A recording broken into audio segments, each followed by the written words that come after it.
అందరికీ నమస్కారం. నేను మీ గంటి ఉష. నా మిత్రులకి, శ్రేయోభిలాషులకి, సబ్స్క్రైబర్స్కి అందరికీ కూడా శుభాభినందనలు తెలియజేసుకుంటున్నాను. మనం రామాయణం చెప్పుకుంటున్నాం కదా. గత వీడియోలో ఎంతవరకు చెప్పుకున్నామంటే సీతారామ లక్ష్మణులు గుహుడి దగ్గర నుంచి సెలవు తీసుకుని నావ ఎక్కి వాళ్ళు గంగని దాటి అవతల తీరానికి వెళుతున్నారు. అంటే ప్రయాగ క్షేత్రం దగ్గర వెళ్ళారు. ఆ ప్రయాగ క్షేత్రానికి దగ్గరలో భరద్వాజ మహర్షి ఆశ్రమం ఉంది. ఆ ఆశ్రమంలో ఆశ్రమ ప్రాంతానికి వెళ్ళి అక్కడ ఒక చెట్టు కింద కూర్చుని రాముడును లక్ష్మణుడు మాట్లాడుకుంటూ అనుకుంటారు, అయ్యో నాన్నగారు ఎలా ఉండి ఉంటారో కదా అని మనసులో ఎలా అనుకుంటూ ఉంటారు, ఇప్పుడు ఏం చేస్తూ ఉంటారు, నువ్వు వచ్చేసావు లక్ష్మణ, నువ్వు కూడా అక్కడ ఉంటే బాగుండేది కదా, భరతుడు రాజ్యభారంలో ఉంటాడు కదా, రాజ్య పనుల భారంలో ఉంటాడు కదా అని ఇలా మాట్లాడుకుంటూ ఉండగానే భరద్వాజ మహర్షి ఆశ్రమం దగ్గరలోనే ఉందని వెంటనే కాస్త తెల్లవారిందని బయలుదేరి వెళతారు. ముగ్గురు వెళ్ళి భరద్వాజ ఆశ్రమానికి బయట నిల్చుని ఇలాగ రాముడు తన భార్యతోటి తమ్ముడితోటి వచ్చాడని లోపలికి చెప్పండి అని అనగానే వాళ్ళు వెళ్ళి భరద్వాజ మహర్షికి చెప్పగానే భరద్వాజ మహర్షి సాదరంగా వచ్చి, రామా నీ దర్శనం కోసం ఎన్నాళ్ళ నుంచో నేను ఎదురు చూస్తున్నానయ్యా అంటారు. అంటే ఆయనకి తెలుసు రాముడు విష్ణు అవతారమని. కాకపోతే అతను నరుడిగా వచ్చాడు కాబట్టి అతనిని పూజ చెయ్యలేరు కదా, కానీ అతిథి సత్కారం చేయొచ్చు కదా, అందుకని లోపలికి పిలిచి వారిని మంచి మాటలతోటి సేద తీర్చి వాళ్ళకి అతిథి సత్కారాలు చేసి వాళ్ళని ఎంతో ఆదరంగా చూసి ఒక కన్న తండ్రిలాగా ఎన్నో మంచి మాటలు వాళ్ళు మాట్లాడుకుంటారు. ఈ లోపల రాముల వారు అడుగుతారు, మేము ఇక్కడ ఉండడానికి అంటే ఈ వనవాసం చేయాలి కదా, ఈ 14 సంవత్సరాలు ఎక్కడ ఉంటారో అనువైన స్థలాన్ని చెప్పండి అనగానే భరద్వాజుడు అంటాడు, ముందు ఇక్కడే ఉండవయ్యా, హాయిగా ఈ ఆశ్రమం ఎంతో బాగుంటుంది మీకు అని చెప్తారు. చెప్పాక రాముడు అంటాడు, ఇది కోసల రాజ్యంకి కొంచెం దగ్గరలోనే ఉంది కదా, మరి కోసల రాజ్య ప్రజలు ఈ ప్రయాగ క్షేత్ర దర్శనానికంటూ వచ్చినప్పుడు ఎవరో ఒకరికి తెలుస్తుంది ఇక్కడ సీతారాముల్ని చూశాము అని. ఇంకా వాళ్ళు ఏం చేస్తారో, రాముడు అయోధ్యకి రాడు కదా అని వాళ్ళే ఇక్కడికి వచ్చి పలకరింతలు ఇవన్నీ చేస్తూ ఉంటారు. అది మీకు ఇబ్బంది కలిగిస్తుంది, మాకు కూడా ఇబ్బంది కలిగిస్తుంది, కాబట్టి ఇక్కడ ఉండము, ఇంకేదైనా మంచి ప్రదేశాన్ని మాకు మీరు సెలవేయండి అంటాడు. అనగానే అప్పుడు భరద్వాజ మహర్షి ఏం చెప్తారంటే రాముల వారికి, గంగా యమున నది సంగమం జరిగే ప్రదేశం నుంచి యమునని దాటి మీరు పశ్చిమ దిశగా ప్రయాణం చేయండి. ప్రయాణం చేసినప్పుడు అక్కడ ఒక విశేషమైనటువంటి చెట్టు ఉంది. ఆ చెట్టు మొదల్లో చాలామంది సిద్ధపురుషులు, మహానుభావులు అందరూ ఉన్నారు సూక్ష్మ రూపంలో. సీతాదేవి వెళ్ళి ఆ వృక్షానికి పూజలు చేసి ఆశీర్వచనం తీసుకుని అక్కడి నుంచి మీరు చిత్రకూట పర్వతానికి వెళ్ళండి, అది మీకు అన్ని విధాల అనువుగా ఉంటుంది అని చెప్పారు. అయితే అలాగే అని రామలక్ష్మణులు సీతాదేవిని తీసుకుని బయలుదేరి గంగా యమునా సాగర సంగమాన్ని దాటుతున్నప్పుడు ఆ జలధారను బట్టి చెప్తారు, చూసావా గంగా యమున సంగమం సమయంలో వచ్చే జలధార ఎటువంటి శబ్దాలను ఇస్తోందో అని చెప్తారు. ఈ లోపల సీతాదేవి ఆ నదీమ తల్లికి పూజలు చేసింది. ఇక్కడ ఒక్క నిమిషం ఆగుదాం. సీతాదేవి అక్కడ ఎందుకు పూజ చేసింది అని అంటే, చూడండి మనం చిన్నప్పుడు రైలు ఎక్కి ఏదైనా నది మించి బ్రిడ్జి మించి వెళుతూ ఉంటుంది కదా ఆ ట్రైను, వెళుతున్నప్పుడు అది గోదావరి నది అనుకోండి, అదిగో నది వచ్చిందని చిల్లర డబ్బులు ఆ గోదావరి నదిలో వేసి నమస్కారం చేయమని పెద్దవాళ్ళు చెప్తూ ఉండేవారు, అవునా కాదా? అది ఎందుకు అనంటే నది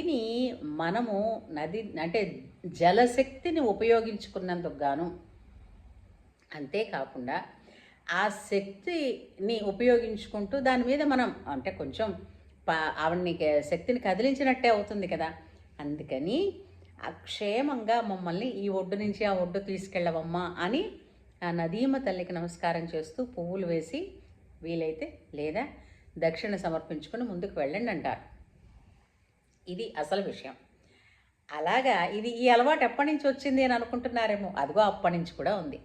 సీతాదేవి ఆ నదీమ తల్లికి పూజలు చేసి నది దిగి వాళ్ళు ఆ అరణ్యంలోకి అడుగు పెట్టే ముందుగా ఆ వృక్షం దగ్గరికి చేరి ఆ వృక్షానికి పూజలు చేస్తారు.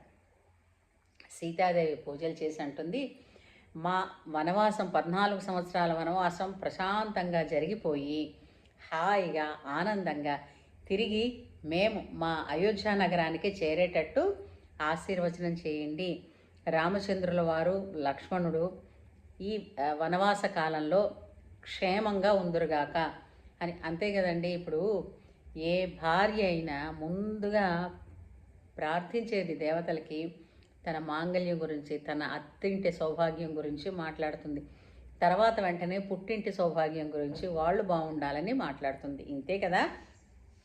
అలాగా మాట్లాడే పూజలు చేసి ప్రార్థనలు చేసిన తర్వాత వీళ్ళందరూ కలిసి బయలుదేరి కొంచెం ముందుకు వెళ్ళింతే నడుస్తూ ఉండగా వాళ్ళకి అక్కడ అద్భుతమైనటువంటి కందమూలాలు దొరికే ప్రదేశాలు, అలాగే బోలెడంతమంది మహర్షులు, వాళ్ళందరూ సిద్ధులు అక్కడ అందరూ కనపడుతూ ఉంటారు. అలాగే ఆ ప్రదేశం అంతా కూడా ఎంతో ప్రశాంతంగా నెమళ్ళు, పక్షులు, చిలకలు, అలాగే వివిధ రకాలైనటువంటి పువ్వులు వీటన్నింటితోటి కూడా సర్వశోభాయమానంగా కనపడుతుంది. మనస్సు ఆహ్లాదంగా తయారవుతుంది. ఎందుకు ఇక్కడ మనస్సు ఆహ్లాదంగా తయారవుతుంది అని అంటే, ఎప్పుడైనా ఆలోచించండి, సిద్ధ పురుషులు కానీ మహానుభావులు మహర్షులు కానీ ఉన్న ప్రదేశాలలో జంతువులు వాళ్ళ సహజ వైరాన్ని కూడా విడిచిపెట్టి ఉంటాయి. ఎందుకు అనంటే ఆ తపస్సు తాలూకు ప్రభావం అలాంటిది. అదే కదా ఋష్యశృంగ మహర్షి తపస్సు చేసిన ప్రదేశాల్లో ఒకప్పుడు విజయారణ్య స్వామి వెళుతూ అక్కడ ఒక కప్ప ప్రసవిస్తూ ఉంటే పాము పడగపడుతుంది దాన్ని కాపాడుతూ. ఈ విచిత్రం ఏమిటి అని అనుకుంటారు. అంటే సాధారణంగా పాము కప్పను తినేస్తుంది కదా, అలాంటిది కప్ప ప్రసవ వేదన పడుతూ ఉంటే కప్పకి పడగ పట్టి నీడ పట్టింది. ఇలాంటి విడ్డూరం ఉంది ఎందుకు అని అంటే ఆ భూమి తాలూకు మహిమండి, ఇది తపోభూమి అని అంటారు. అలాగా అక్కడంతా చాలా ప్రశాంతంగా ఉన్నదని వాళ్ళు లక్ష్మణ ఇక్కడ కుటీరాన్ని నిర్మించు అని అనగానే లక్ష్మణుడు వెంటనే ఏ విధంగా అయితే ఉండాలో ఒక చక్కటి పర్ణశాలని నిర్మించి చల్లగా ఉండేటట్టు చేసి అన్నాన్ని వదిన గారిని పదండి లోపలికి వెళ్ళండి అంటాడు.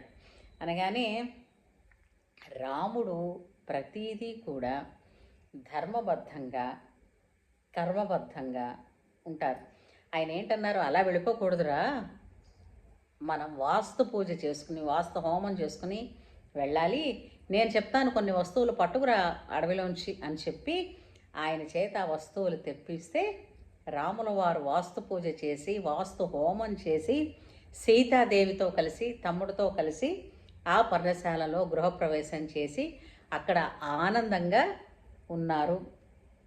అన్న దగ్గర అంటే చిత్రకూట పర్వతం దాకా వచ్చారు. ఈ విషయం ఎవరికి తెలిసింది అంటే గుహుడు తన గూఢచారుల ద్వారా తెలుసుకుని సుమంత్రుడికి చెప్పాడు. చెప్పిన తర్వాత సుమంత్రుడు బయలుదేరి వెనక్కి వచ్చి అయోధ్య నగరానికి వచ్చాడు. కానీ అయోధ్య నగరంలో అడుగు పెట్టడానికి మహా భయపడుతున్నాడు. ఎందుకంటే ప్రతి వాళ్ళు అడుగుతారు. ఎందుకని, ఇంతకు మునుపు రాముడు గంగానదిని దాటేటప్పుడు ముందుగా అంటే గుహుడు ఇచ్చినటువంటి పడవని ఎక్కే ముందుగానే సుమంతుడు అంటాడు, ఒక్క మాట, మీరు మహారాజు పట్టాభిషేకం అయిపోతే నేను రథం మీద మిమ్మల్ని తీసుకుని వెళ్ళి నేనే తిప్పుతాను అనుకున్నాను, నాకు అవకాశం లేదు.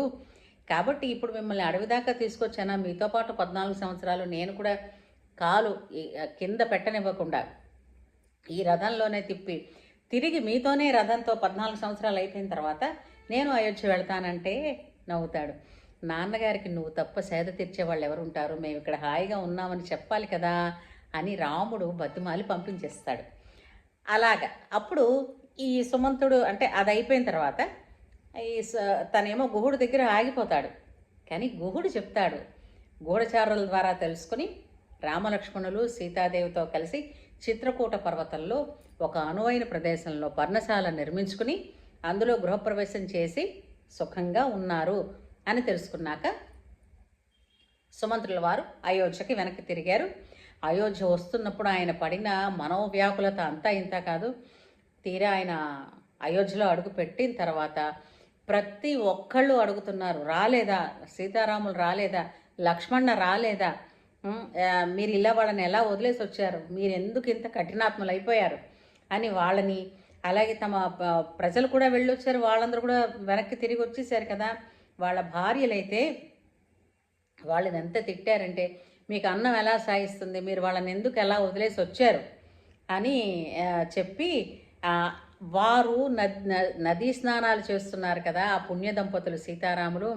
ఆ నది ఎంత భాగ్యం చేసుకుందో, ఇక ఆ అడవి మృగాలు కానీ పక్షులు కానీ మునులు కానీ ఎంత పుణ్యం చేసుకున్నారో, మాకు లేకపోయింది కదా ఈ భాగ్యం అంటూ ఏడుస్తూ ఉంటే అయోధ్య అంతఃపురంలో అడుగుపెట్టాడు సుమంత్రుడు అడుగు పెట్టగానే ఎలా ఉన్నారు, నా కోడలు ఎలా ఉందని అడిగాడండి దశరథ మహారాజు. మొట్టమొదటగా తన అంటే మామగారు కోడలికి ఇచ్చేటటువంటి గౌరవం కానీ విలువ కానీ ఎంత ఉంటుంది అన్నది ఇక్కడ మనకి తెలుస్తుంది.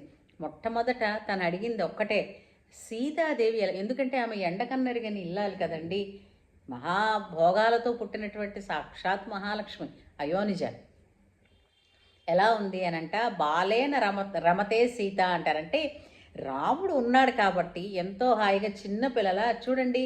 ఇప్పుడు మన పెద్దవాళ్ళు కనపడతా ఉంటే మనం చక్కగా పార్కులో వాళ్ళు కనపడుతూ ఉంటే మనం వాళ్ళ ఎదురకుండా కూర్చుని ఆడుకుంటాము, అలా అంత ప్రశాంతంగా ఉంది సీత అన్న విషయం విని దశరథుడు కాస్త శాంతచిత్తుడై ఉంటాడు. ఇక్కడతో ఈ కథని ఇక్కడ వరకు ఆపి మళ్ళీ తర్వాత వీడియోలో మిగిలిన కథని కొనసాగిద్దాం. జై శ్రీరామ్.